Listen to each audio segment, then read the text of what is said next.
ہم جیسے جو بیچارے 2 کلو کا وزن نہیں اٹھا سکتے اس میں بھی ہمارے شولڈرز پین کرنا شروع کر دیتے ہیں, جیسے کہ ابھی مجھے شولڈر پین ہے بھی, تو what should I do for that؟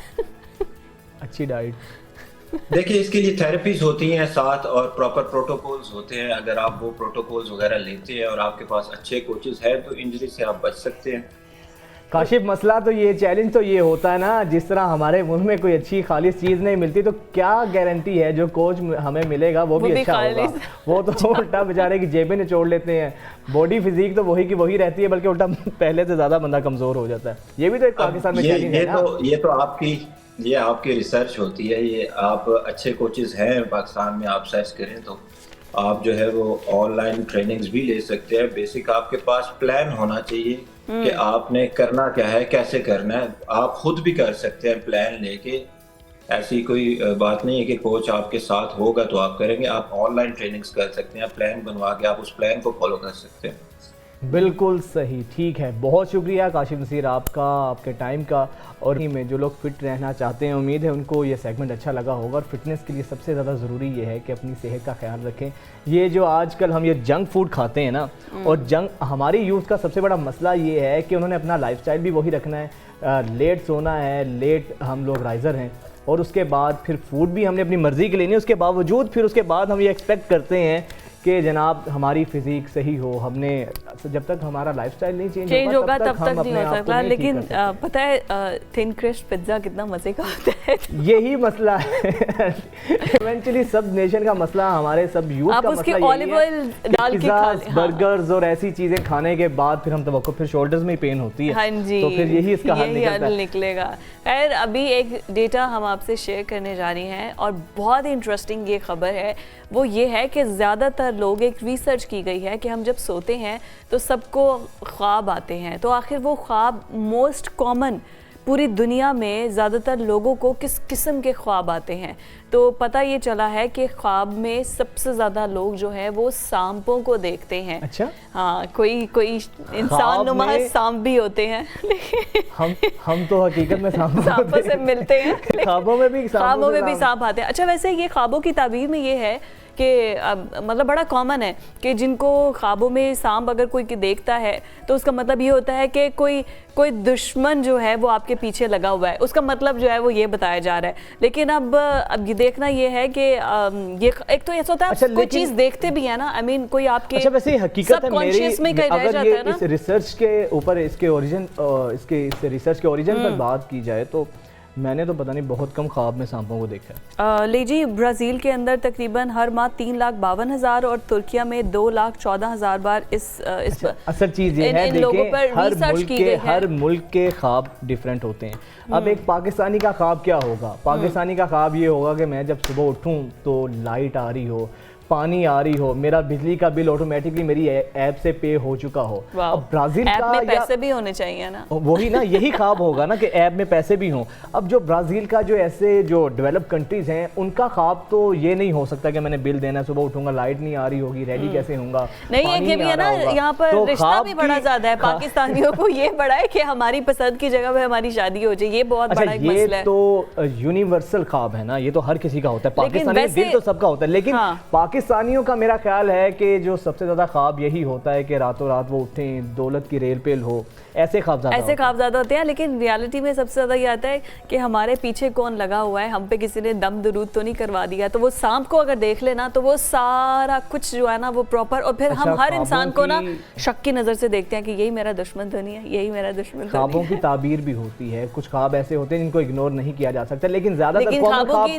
تعبیر ہم گوگل سے پوچھتے ہیں. اچھا, میں آپ سے پوچھوں کس طرح کے خواب آتے ہیں؟ میں نے صبح اٹھ کے کیا پہننا ہے, یہ والے خواب آتے ہیں کہ صبح پروگرام میں سب سے پہلے اٹھ کے کیا ریڈی ہونا ہے, کیا کرنا ہے, کیا پہننا ہے. پاکستانیوں کے خواب ایسے ہی ہوتے ہیں, وہ زیادہ لانگ ٹرم خواب نہیں دیکھتے, وہ اگلی صبح کے خواب دیکھتے ہیں. صبح اٹھ کے ہم نے ناشتہ کیا کرنا ہے, کہاں جانا ہے, کیا پہننا ہے, تو یہی ہمارے خواب ہیں. لیکن خیر خواب ہوتے ہیں, خواب کی اسلام میں بھی بائی دا وے بہت زیادہ حقیقت ہے. اگر وہ آپ کے سب کانشیس نہ ہو آپ کے, لیکن خواب نعمت بھی ہوتی ہے, آپ اپنے پیاروں سے ملتے ہیں. اصل چیز یہ ہے کہ خواب کی جو سب سے زیادہ خوبصورتی یہ ہے کہ آپ اپنے بچھڑوں سے ملتے ہیں جن کو آپ کبھی دیکھ نہیں سکتے ہیں. خواب میں آپ ان کے ساتھ روزانہ خواب میں ان کے ساتھ آپ اکثر ملاقات کرتے ہیں. تو خواب تو لیکن ایونچولی ہوتا تو خواب ہی ہے. بریک کے بعد